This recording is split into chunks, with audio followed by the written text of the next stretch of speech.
I have no words. I have no words.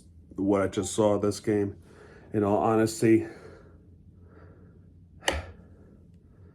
my God.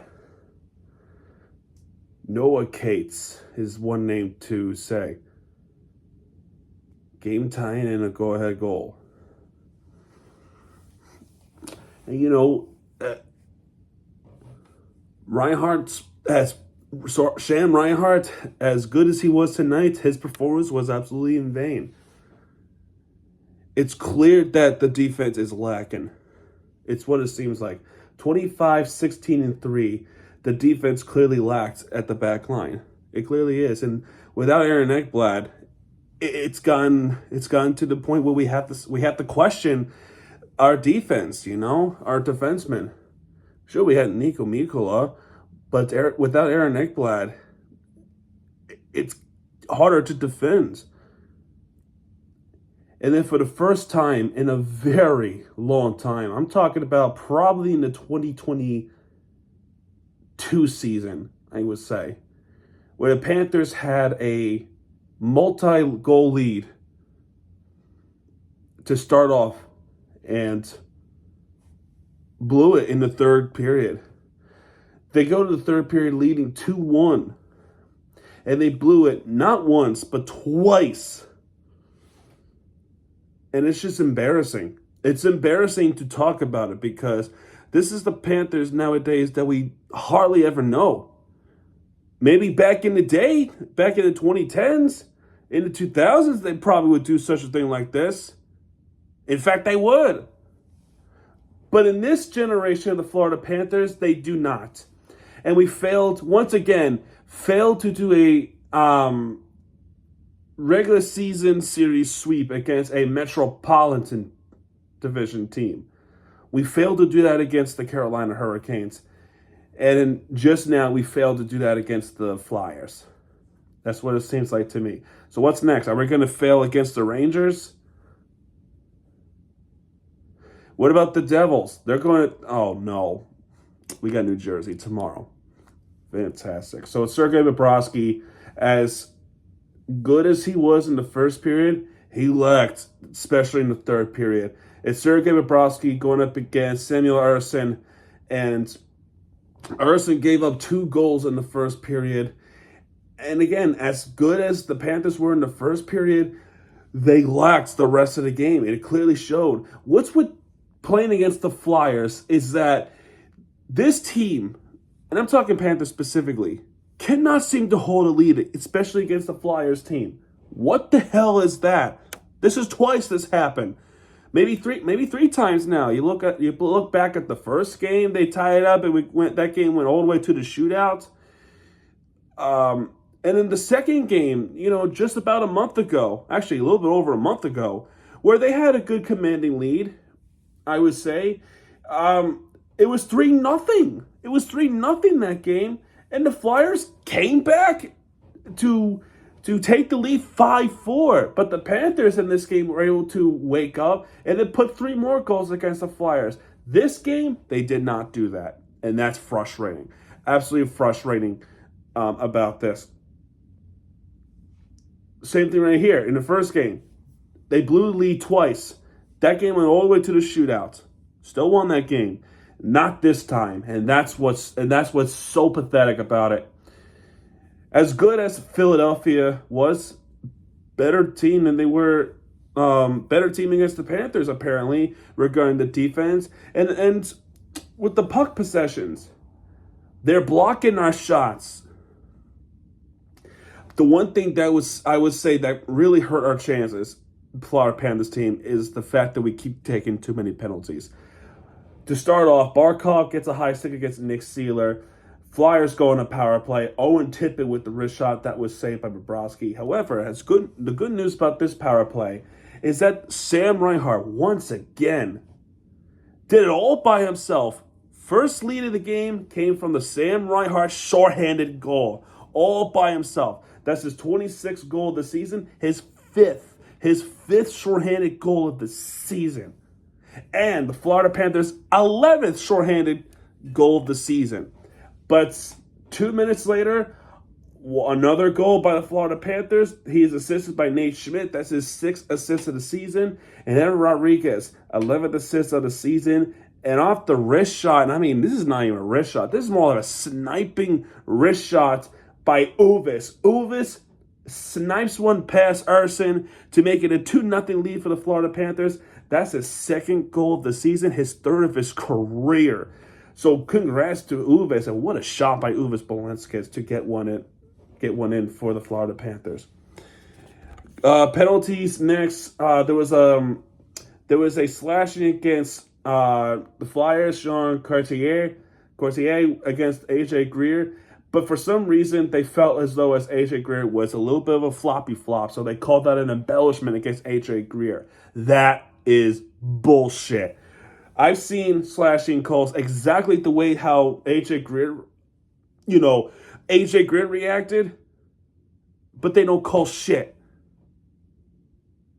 How the hell is that embellishing? It's so stupid. I'm sorry, it's ridiculous. I disagree. So the game goes on 4-on-4. And there was a shot on goal with Kornensi with the wrist shot, but that was saved by Bobrovsky, and that power play is killed off. First power play of the game for the Panthers came from Igor Zamola with the tripping against Anton Lundell.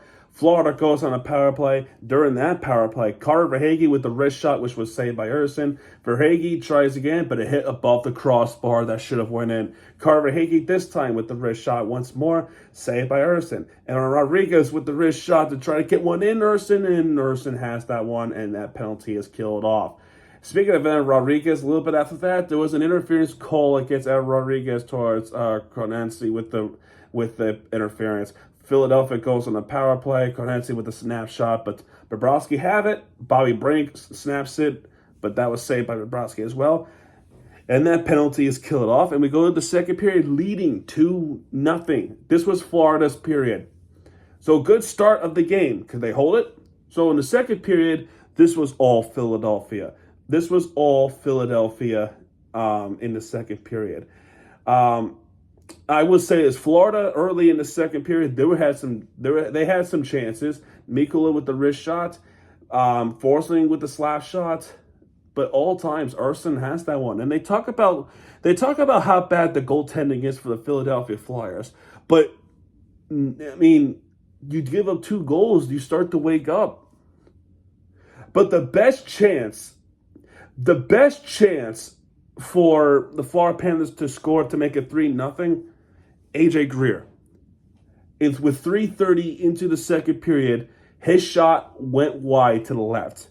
Or did it had a stick save by Erson.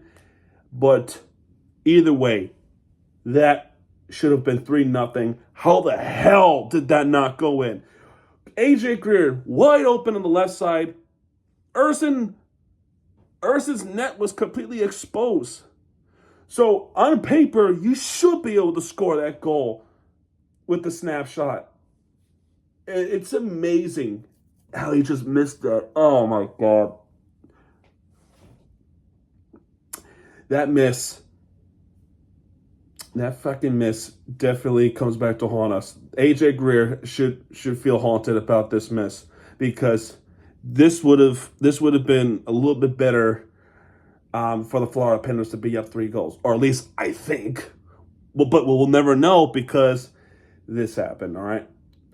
Ristolainen with the wrist shot and the backhand off the rebound from Bobrovsky. Bobrovsky has those ones, and then with 7:51 into the second period, there was a goal by Garnett Hathaway, his 5th goal of the season with the wrist shot, and Philadelphia's on the board to make it 2-1 Florida. Not good. Jesper Boquist 3 minutes later to make it Jesper Boquist gets called for a hook against Courtier. Philadelphia goes on a power play, and during that power play, they were aggressive. They were definitely aggressive. Morgan Frost tries to tip it in, but Bobrovsky has that one. And off the rebound to backhand Morgan Frost, but that was saved by Bobrovsky. Owen Tippett almost made it, tied it up 2-2 with the slap shot. Bobrovsky has that one. So they came out aggressive with the swinging. So they had to clear the puck. And the good thing is, in this power play, Panthers did kill it off. So the Panthers did kill it off in this one. Philadelphia, I think after that first goal by Hathaway, especially that power play, they were on a mission. They were definitely awake. So the momentum started to shift in Philadelphia's favor. As bad as it sounds, it's true. So we go to the third period, leading 2-1. I mean, Philadelphia was shooting the puck still, but Bobrovsky, nonetheless, Bobrovsky has that puck. Has all the pucks that Philadelphia was shooting. Third period starts. Barkov gets called for a trip against Garner Hathaway. I mean, I don't recall a time where Alexander Barkov has 2 penalties in the game. It's been a long time, but for this YouTube channel, I don't remember. I seriously don't remember a time where Barkov gets 2 penalties in the game. This might be the first one on the YouTube channel. I don't know. I have no idea. So, and I'm saying on the social media, stay out of the box. Really, stay out of the box. Because eventually they were going to score. Remember the time where I said that a while ago? I forgot which game it was. Where Florida were taking too many penalties. I think it was against the Penguins a week or so ago. They were taking too many penalties. Some were bad. Some were warranted. These are warranted calls. Stop making these stupid decisions.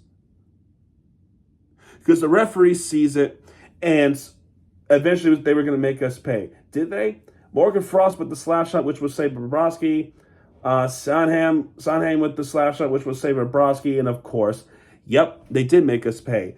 Guess who? He's assisted by Rasmus Ristolainen. That's his 11th assist of the season. And Travis Sanheim, there we go. With the 17th assist of the season. He assisted the first of 2 goals is Noah Cates.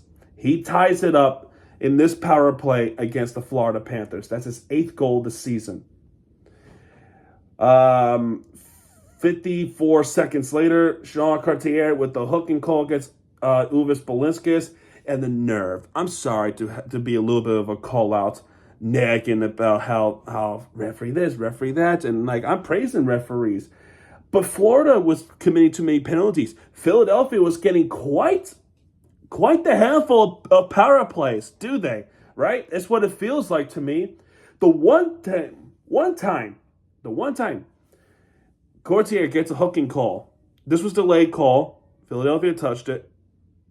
And all this time, you can hear it slightly when there is a delayed call. And then the power play comes in. You can hear the Flyer fans telling the referee that he sucks. And in my head, I'm thinking, are you joking me? You were getting a lot of power plays, my boy. You were getting quite a few of the power plays because of our mistakes. The one time the call, especially if it's a good call that happened against your team, you tell him he sucks? There has to be a little balance, right? There's got to be some balance regarding the officiating. Sometimes there isn't, but there are times when there is. This is one of those times where you have to balance out the game, especially if the referee crew is actually making some valuable calls. He sucks, right? If it goes against your team. I call out the referees if it's absolutely warranted, but the Panthers, they did that to themselves. Just like how Courtier did that to himself. He clearly hooked Balinskis.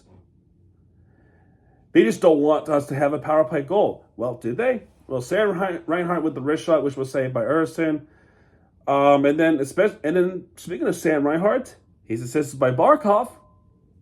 That's his 27th assist of the season. And Matthew Tkachuk's 26th assist of the season. Sam Reinhart, he gets one in past Ersson. That's his 2nd goal of the game, his 27th goal of the season, and his 2nd special teams goal of the game. So he is cooking. Back-to-back games where Sam Reinhart gets 2 goals. Multi-goal games for Sam Reinhart. Unbelievable. I mean, Sam Reinhart traded to Florida, signed a big contract. He's not scoring any goals. Anyway, so Florida gets back on top, recaptures the lead, and another penalty on Florida. This is with Kulikov with a tripping against Morgan Frost. Morgan Frost, with this penalty, hit the crossbar first, and then he scores. He was tripped by Kulikov, and he scores on this power play. So back-to-back power plays for the Flyers, one power play for the Florida Panthers, 3 straight power play goals in the period alone. 2 of them by the Flyers. He is assisted by Jamie Drysdale. If I butchered the name, I apologize. That's his 8th assist of the season. And Matvey Michkov, that's his 18th assist of the season. His 10th goal of the season, Morgan Frost, his wrist shot is a game-tying goal once more. Florida's defense, they're clearly shaking. Clearly shaking because the puck possessions go to Philadelphia quite a lot. They're winning the face-off. Courtier is winning the face-offs in the third period. We ice it too many times, and they each and every time they win a puck, Philadelphia. I mean, Owen Tippett almost make it almost have a go-ahead, but Bobrovsky has that one. The problem is Florida keeps giving the puck away. They keep giving the puck away to Philadelphia. It was only a matter of time before they were going to capitalize off it. The issue with Philadelphia is Bobrovsky is making some key saves. So the one time where you have to do a little bit of a sneak against Bobrovsky, as their former goaltender, you have to do a little trickery. But once again, after their Gustav Forsling slap shot, Philadelphia goes on an odd man rush. 2 against 1, a little bit of breakaway, and of course, I have no words. I just have no words. He's assisted by Igor Zamulov, that's his 8th assist of the season, and Tyson Foster, that's his 8th assist of the season, and off the backhand, off that breakaway, 2 against 1 is Noah Cates, his 2nd goal of the game and his 9th of the season. He wins the game for the Flyers. The score is 4-3, and they shall remain like that for the rest of the game. Florida would try to wake up. They are shooting the puck more, but the problem is Urson somehow says, no, we're winning this game against Stanley Cup champion. Oh, and they say the Philadelphia goaltending sucks, right? Yeah, okay. Los Reyes tries to get one in twice, which was saved by Urson, needless to say. Anton Lundell with the backhand, which was saved by Urson. Los Reyes tries again, which was saved by Urson. By this point, you have to bring Bobrovsky off the ice. And needless to say, they didn't score. We couldn't even get shot on target during the time with the empty netter. And then there was a time where the puck goes in the netting. Bobrovsky has to come back on the ice to be in the net because the faceoff was at the Panthers' zone. And a fight broke loose at the end of the game. Matthew Tkachuk with the roughing. I don't give a shit no more. The Philadelphia Flyers somehow make this comeback against the Florida Panthers. I just have... I said no words, but I've been rambling for 18 and a half minutes. Well, actually, a little bit more than that. Who cares? But yeah. Did I think it was going to happen? I wish I didn't, but... with the way how we play against the Flyers all season, yeah, this was bound to happen. At least we still win the regular season series, 2-1, but I want to sweep. This loss sucks because not only this, right? Well, we have that concern with the defensemen, but we also couldn't capitalize the fact that some of the Atlantic, let me double check real quick before I make myself look like an ass. Only 3 games that happened tonight. Okay, 3 games that are happened. Actually, no, 1 happened, which was the game we just talked about. And the 2 other, the 1 game just ended. There's 1 more game that's going on. That's with the Oilers and Kings. No Atlantic Division team was playing except for the Panthers. So you have an opportunity to win this game or at least have a point in with overtime. And they didn't do that. They did not do that. And it sucks. It really does suck. In terms of stars of the game, Philadelphia blocking a lot of shots. They blocked, where is it right there? 27 out of 10 blocked shots. Crazy town. So in terms of stars of the game, I mean, ESPN does not have it yet. So I'm not going to look at the Flyers social media page. But here's who I think. I'm going to say, I mean, obviously it has to go to Noah Cates, right? You got to give it to Noah Cates because there's 2 goals, a power play, and a game-winning goal. You could give 2 stars or 3 stars to Sam Reinhart with the shorthanded and a power play goal, but like 3 stars. So the 2 stars, Morgan Frost or Samuel Ersson? I don't know. Let me know. Let me know in the comments if I got it right or wrong. I don't know. Anyway, believe it or not, folks, my night's not over because the Miami Heat game is, well, it looks like it's going to happen. We'll talk about that either tonight or tomorrow. I will let you know on social media if I am doing a recap tonight at 1 o'clock in the morning or tomorrow when I have the energy to fully think straight on the Heat game that's going to be happening tonight in Los Angeles. So it's a 10:30 tip-off. 10:30. Right now it's 10:15 p.m. Eastern time, which means for me I have 15 minutes. So by the time this video uploads, the game will already be on the pregame, or they're gonna get started. So I gotta get ready. Oh, it's gonna be a long night. It's gonna be a long night. All right, I'm done. Philadelphia, good game, I guess. And yeah. All right, that's going to do it for this one. If you like this video, not the game, because the game sucked, hit the like button, subscribe for content, because Miami TVG has it back. And what he does, he'll be right there with the entertainment you deserve. This is Miami TVG sign off, folks. I'll see you guys either tonight or tomorrow. In case if I don't, good night, everybody.